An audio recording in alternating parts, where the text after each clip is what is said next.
Assalamualaikum warahmatullahi wabarakatuh. Perkenalkan, nama saya Ika Widawati dari kelas PAIC dengan nomor induk mahasiswa 201190096. Di sini saya akan membuat video mengenai tugas ujian akhir semester media pembelajaran pendidikan agama Islam dengan tema penggunaan media pembelajaran dalam mata pelajaran akidah akhlak. Di sini saya akan menjelaskan dengan media PowerPoint dan diupload di YouTube sehingga siswa bisa melihat dengan di YouTube, melihat videonya di YouTube. Di sini saya membawakan dengan buku panduan LKS Akidah Akhlak kelas 12 semester 2 untuk MA atau madrasah kurikulum 2013. Baik, di sini saya akan menjelaskan materi membiasakan akhlak terpuji. Yang pertama yaitu pengertian kompetensi dalam kebaikan. Dalam Islam dijelaskan bahwa barang siapa yang tidak bisa menggunakan waktunya untuk meningkatkan mutu dalam dirinya iman takwa, maka ia tidak pernah mampu merasakan kenikmatan dan rasa bahagia akan segala hal yang dilakukannya. Sebagai contoh, hal yang diperintahkan Allah SWT dan Rasulnya yang sederhana, misalnya untuk perintah melaksanakan sholat subuh.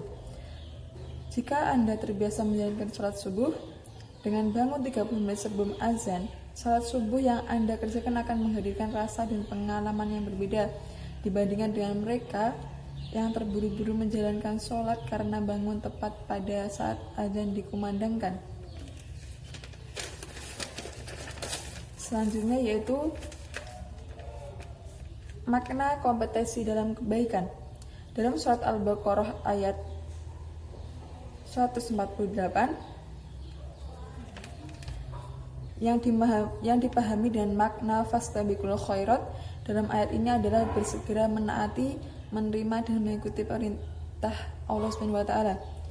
Konteksnya adalah perintah Allah SWT untuk mengalihkan kiblat dari Baitul Maqdis ke Masjidil Haram.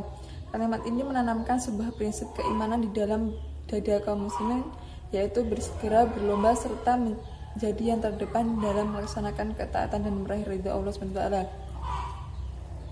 Dalil tentang berkompetensi dalam kebaikan yaitu yang pertama Quran Surat Al-Fatir ayat 32 yang berbunyi A'udzubillahi minasyaitonirrajim Bismillahirrahmanirrahim. Tsumma awrasnal kitabal ladzina astafaina min ibadina wa minhum dzalimun li nafsihi wa minhum muqtasid wa minhum sabiqun bil khairati biiznillah dzalika huwal fadlul kabir. Shadaqallahul adzim. Nah, artinya kemudian kitab itu kami wariskan kepada orang-orang yang kami pilih di antara hamba-hamba kami. Lalu di antara mereka ada yang menzalimi diri sendiri, ada yang bertahan, dan ada pula yang lebih dahulu berbuat kebaikan dengan izin Allah. Yang demikian itu adalah karunia yang besar. Selanjutnya yaitu ciri-ciri pelaku kompetensi dalam kebaikan.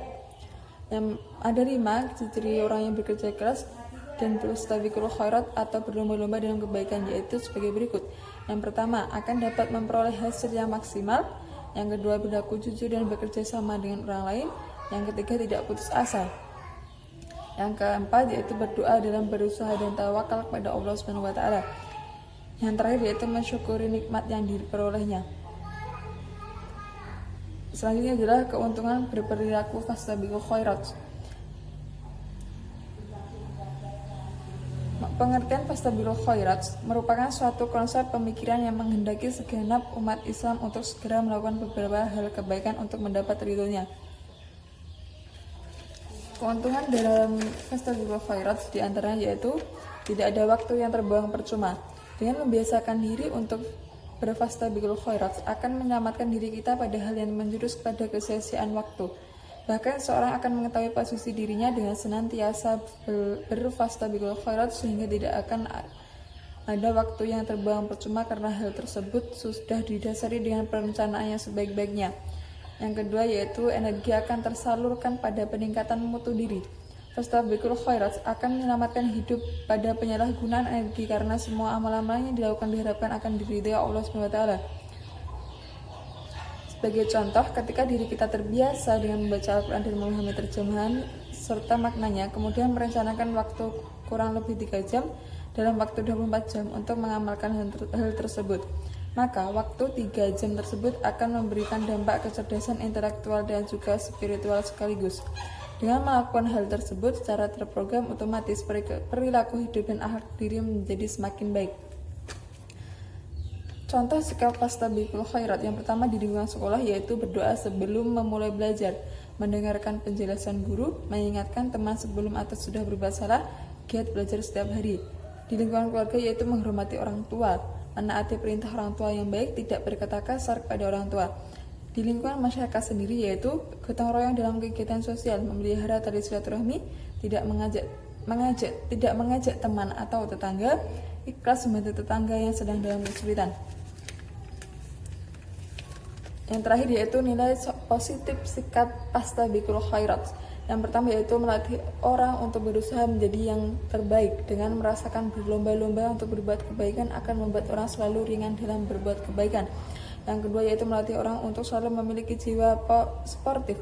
Orang akan terbiasa dengan kompetensi, siapa yang cepat berbuat baik, dialah yang akan meroleh keuntungan yang besar pula. Yang terakhir yaitu memberikan pelajaran bahwa menunda untuk melakukan kebaikan sama artinya dengan menunda mendapatkan keuntungan.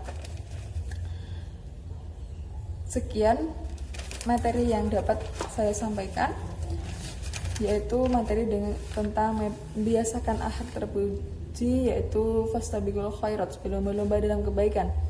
Semoga apa yang saya dapat sampaikan hari ini dapat dimengerti oleh anak-anak. Jika ada yang ditanyakan, bisa ditanyakan di grup WA perwakilan kelas. Sekian apa yang dapat saya sampaikan, ada kurang lebihnya mohon maaf yang sebesar-besarnya. Wassalamualaikum warahmatullahi wabarakatuh.